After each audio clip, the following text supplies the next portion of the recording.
The sun burned low over Oakland's industrial edge, casting long shadows on the cracked pavement outside Mama's diner. Aisha Coleman, 32, wiped her hands on her apron, her shift as a cook winding down. Her braided hair was tucked under a bandana, and her eyes, sharp from years of reading people, scanned the lot. 3 bikers rode in, leather vests patched with skulls, their Harleys rattling the windows. Aisha stepped out to grab a smoke, her break hard-earned after a 10-hour shift. The tallest biker, a wiry man with a graying beard and a scar across his cheek, eyed her as she lit up. "Hey, sweetheart," he sneered. "This ain't your corner." His buddies laughed, one spitting on the ground. Aisha exhaled slowly, her jaw tight. "I work here," she said, voice steady. The leader stepped closer, his breath sour with beer. "Talk back, huh?" Without warning, his hand cracked across her cheek, the slap echoing. Pain flared, but Aisha didn't flinch. Her eyes locked on his, unflinching, as the other 2 jeered. She touched her cheek, feeling the sting. And something else, rage, cold and focused.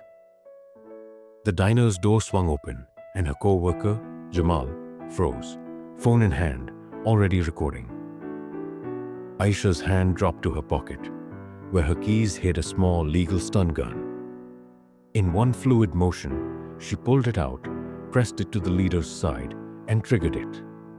He hit the ground hard, convulsing, his buddies stumbling back in shock. Aisha stood tall, her voice low. "Touch me again, you're done." The other 2 hesitated, then lunged. She dodged, years of self-defense classes kicking in, and tripped one into the gravel. The 3rd grabbed her arm, but Jamal was there, swinging a tire iron from his truck. The biker dropped, groaning. Sirens wailed in the distance. Someone inside had called the cops. Aisha's heart pounded, but her hands were steady. She wasn't just a cook. She was a survivor, raised in a neighborhood that taught her to fight back. The bikers' sneers were gone, replaced by fear as red and blue lights flashed closer. Aisha sat on a diner stool, eyes pressed to her cheek, as 2 officers took statements. The bikers, now cuffed and slumped in the back of a patrol car, glared through the window. The leader, Vince, spat curses until an officer shut the door. Jamal handed his phone to the police. The video clear. Vince's slap, Aisha's stun gun, and the quick takedown. "Self-defense," Aisha said, her voice calm but firm. The officer, a woman named Torres, nodded, her eyes kind but professional. "We've got enough here." "You're good," Miss Coleman. Aisha's cheek throbbed, but her mind was already racing. She knew men like Vince, bullies who'd come back harder if you didn't finish the fight. The diner's owner, Mama Rosa, a stout woman with gray curls, squeezed Aisha's shoulder. "Your family here. We've got your back." Customers murmured support, some clapping, and as the patrol car pulled away. But Aisha felt no victory. She saw the bikers' vests, Hell's Reapers, a local gang with a reputation for grudges. Back home, in her small apartment above a laundromat, Aisha locked the door and checked her windows. Her brother, Malik, called, his voice tight. "You okay, sis?" "I saw the video online already." Aisha sighed, staring at her stunning bruise in the mirror. "I'm fine." "But this ain't over, Malik." A mechanic with his own history of street fights offered to stay over. She declined. "I handle my own." She pulled out a notebook, listing names. Vince, the tall one. Spider, the spitter. And Tank, the grabber. She'd overheard their names as they cursed. Aisha wasn't just angry. She was strategic. Her father, a retired boxer, had taught her to plan 3 moves ahead. She opened her laptop, searching the Reapers' hangouts, their bar, Their garage. Social media posts showed their bikes, their tattoos, their arrogance. Aisha's stun gun was legal, but she knew the law wouldn't stop a gang's revenge. She needed leverage. By midnight, she'd mapped their usual spots and found a name. Rico, a former reaper turned informant, now running a gym across town. If anyone knew their weak spots, it was him. Aisha closed her laptop, her cheeks still stinging, and whispered, "You picked the wrong woman." Aisha walked into Rico's gym at dawn, the smell of sweat and rubber mats sharp in the air. Rico, a stocky man with faded tattoos and a cautious stare, leaned on the counter. "Heard about you," he said, glancing at her bruised cheek. "Reapers don't forget." Aisha slid him a coffee and got to the point. "I need dirt on Vince, Spider, and Tank." Rico raised an eyebrow, but didn't flinch. "You don't scare easy, do you?" She didn't answer, just held his gaze. He sighed, leading her to a back office cluttered with boxing gloves and old flyers. "Reapers run small time. Drugs, stolen bikes, protection rackets," he said. "Vince is the enforcer, but he's sloppy, owes money to a dealer named Cruz." Rico pulled out a burner phone and showed texts from a contact labeled "See evidence of Vince's debts, late payments, and a side hustle skimming from the gang's take." Aisha memorized it. "What about Spider and Tank?" Rico smirked. "Spider's got a warrant, missed court for assault. Tank's on parole, one slip from jail." Aisha nodded, her plan forming. She turned their own rules against them. Back at the diner, she worked her shift, eyes on the door, stun gun in her apron. Jamal stayed close, his tire iron under the counter. By evening, Aisha met Malik at a quiet coffee shop. He slid her a USB drive. "Traffic cam footage from the diner's street," he said. "Shows their bikes circling before the hit." Aisha's lips twitched, a half smile. "You're good." Malik shrugged. "You're scarier." She spent the night cross-referencing Rico's info with public records. Spider's warrant was active. Tank's parole officer was strict. Vince's debt to Cruz was the key. Aisha drafted an anonymous tip to Cruz's crew, hinting Vince was shorting them, and emailed it from a library computer. She then tipped off Spider's warrant to a local cop she trusted, Officer Torres. For Tank, she found his parole officer's contact and sent a photo of him at the diner, breaking curfew. Aisha didn't want blood. She wanted them broken. By morning, she felt the weight of her father's lessons. Hit hard, but hit smart.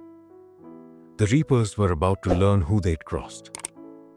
2 days later, the Reapers' world started crumbling. Aisha sat in her apartment, laptop open, tracking the fallout. Cruz's crew had cornered Vince outside their bar, demanding payment. Social media buzzed with grainy videos of him pleading. His tough guy act gone. Spider was picked up on his warrant during a routine stop, cursing as cuffs clicked on. Tank's parole officer got the photo and scheduled a violation hearing. Aisha's tips, precise and untraceable, had done their work, but she wasn't done. She drove to Mama's diner, where a small crowd gathered. Locals who'd seen the video of her takedown. They called her a hero, but Aisha waved it off. "Just surviving," she said. Mama Rosa handed her a flyer for a community self-defense class she'd inspired. "You're teaching," Rosa insisted. Aisha hesitated, then nodded. That night she met Rico again, this time at a park bench under flickering streetlights. He slid her a folder, photos of the Reaper's garage, where stolen bike parts were stashed. "Cops are watching it now," he said.